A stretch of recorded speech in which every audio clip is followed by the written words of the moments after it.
জাতিসংঘ যেটা চাইছে এটা আওয়ামী লীগ না থাকলেও নির্বাচন, এটা সঠিক কথা। ওরা যেটা বলছে যে এটা আওয়ামী লীগ না থাকলেও নির্বাচন সঠিক হবে বলে ওরা বলবে। কেন জানেন?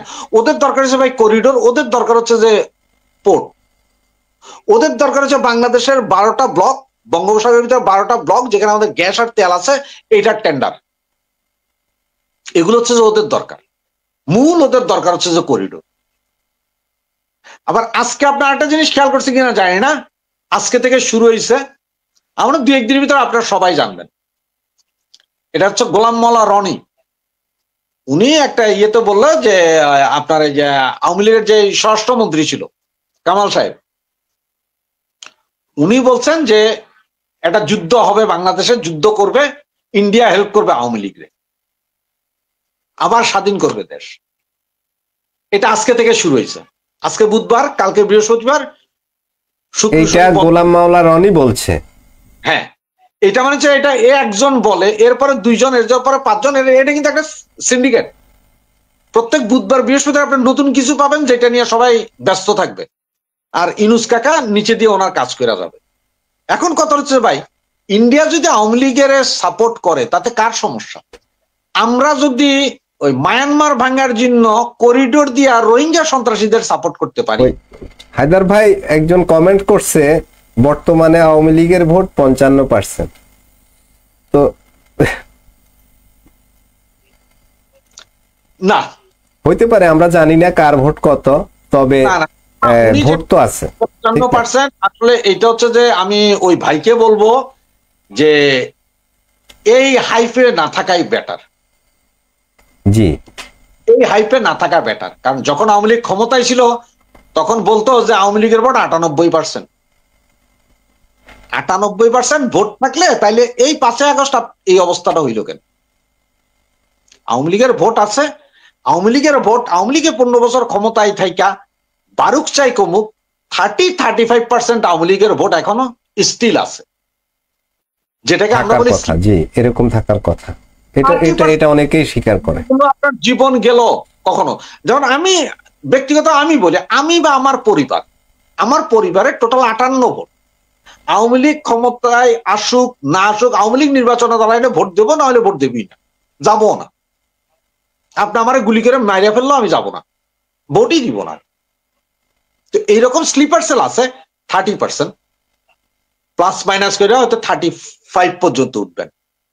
তবে ভোটের হিসাবে যে কোনো দল থেকে আওয়ামী লীগের ভোট সবচেয়ে বেশি।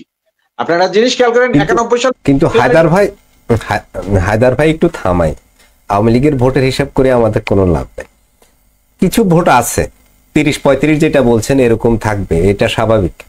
এটা এরকম ভোট একদম কম হইলে বিএনপিরও থাকে 35-35, 12 বেশি।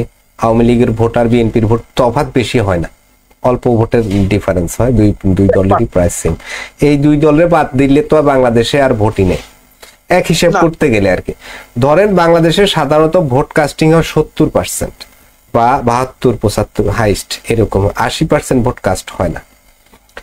তো 75% ভোট যদি কাস্টিং হয়, তো আপনি দেখবেন যে এর মধ্যে যদি একটা দল ভোটে না যায়, বড় দল আওয়ামী লীগ বা বিএনপি, তখন কাস্টিং ভোট হবে 30-35%, বা কোনো 40% হওয়াটা কঠিন ব্যাপার, অনেক কঠিন ব্যাপার। ঠিক আছে, আমি দেখছি এই যে গত ইলেকশনগুলোতে আওয়ামী লীগ যে ইলেকশনগুলো যেগুলোতে বিএনপি অংশগ্রহণ করে নাই, হ্যাঁ, তো ওই ভোটগুলোতে কিন্তু কাস্টিং 25-30-এর বেশি কিন্তু হয় নাই, যদিও সরকারি হিসেবে 40-42-44 এরকমও গেছে। মূলত আমার সন্দেহ আছে, যথেষ্ট সন্দেহ, আমার মনে হয় না যে এত ভোট কাস্ট হয়, 25-30 এরকম হয় স্বাভাবিক। কিছু ভোট আবার তো এদিক সেদিক হয়, ঠিক না? আমাদের দেশে যদি ফিল্ড ফাঁকা থাকে, কেন্দ্রে প্রতিরোধ না থাকে, প্রতিপক্ষের এজেন্ট না থাকে, সেই ক্ষেত্রে কিছু এদিক সেদিক আমাদের দেশে হয়। কারণ আমাদের দেশের আমরা এরকমই, সবসময় আমরা এরকমই, অতীতেও আমরা এরকম ছিলাম, সামনেও আমরা এরকমই থাকবো, এর থেকে আমরা একটা চেঞ্জ হবে না। ঠিক আছে, তো প্রতিপক্ষের এজেন্ট থাকতে হবে, শক্ত এজেন্ট থাকতে হবে, এবং সেই এজেন্টের কথা বলার মতো শক্তি সামর্থ্য থাকতে হবে, এবং তাকে আইন তার পিছনে থাকতে হবে যেন সে কথাটা বলতে পারে। তখন যে একটা সমতা থাকে, লেভেল প্লেইং ফিল্ড থাকে, ওই ওই ধরনের ভোট হইলে, ভোট গণলে দেখবেন যে যদি আওয়ামী লীগ ভোট না করে অথবা বিএনপি ভোট না করে সর্বোচ্চ 25% ভোট পড়বে। এখন ওই যে জাতিসংঘের প্রতিনিধি উনি যে বললেন যে অংশগ্রহণমূলক যে ব্যাখ্যা উনি দিচ্ছেন যে জনগণ যদি ভোট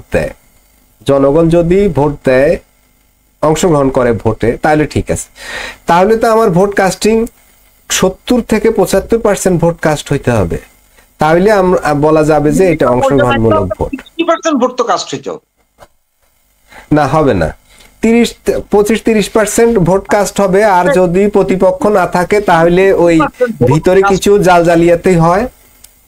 আপনাকে একটা কথা যেমন আমি বলি, আপনার পৃথিবীর সবচেয়ে গণতান্ত্রিক দেশ হচ্ছে যে আপনার ফ্রান্স বা ব্রিটেন।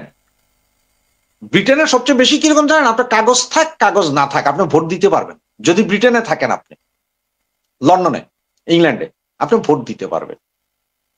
আর ফ্রান্সে ওই সিস্টেমটা নাই। ফ্রান্সে শুধু যাদের পাসপোর্ট আছে তারা দিতে পারে।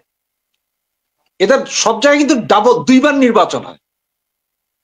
এত গণতান্ত্রিক দেশ, এত মানুষজন আসার পরও এদের এখানে কখনোই 45 to 50-র উপর উঠাইতে পারে নাই ভাই।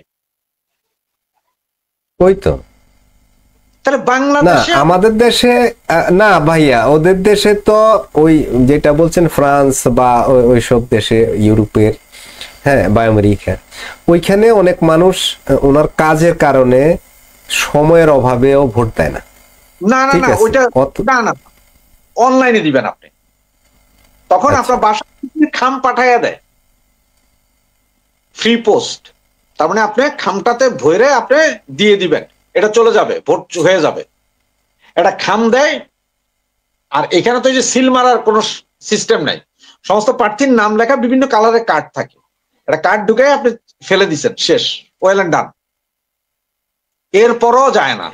আর বাংলাদেশে এখন আপনি একটা জিনিস যে 30%, আমি ধরলাম আওয়ামী লীগের ভোট 30%, জাতীয় পার্টির 5% ভোট আছে, বাম দল আরো বেশি আছে, জাতীয় পার্টির 5% এর বেশি আছে, বাম দলগুলোর ভোট আছে। তো বাম, জাতীয় পার্টি এগুলো সব মিলিয়ে ধরেন আরো 10% আছে। তাহলে আওয়ামী লীগের 30 to 10 কত পার্সেন্ট হইল? 45। বিএনপির ভোট, বিএনপির নিজস্ব ভোটই আছে 30%, 35 ধরেন, 35 ধরলাম, তাহলে 80-85% ভোট এইখানেই আছে। এরপরে ইসলামিক বিভিন্ন দল, শত শত ইসলামিক দল মিলে, সবগুলো মিলে ধরেন আরো 10% আছে। আওয়ামী লীগের সাথে যে বাম, জাতীয় পার্টি, এরা যখন দাঁড়াবে না, আর বাংলাদেশ উইদাউট আওয়ামী লীগ আপনি ইলেকশন কইরা যাবেন, এইটা তো আপনার সম্ভব না। আওয়ামী লীগ ছাড়া আপনি নির্বাচন করবেন, এইটা তো সম্ভবপর করতে পারবেন না।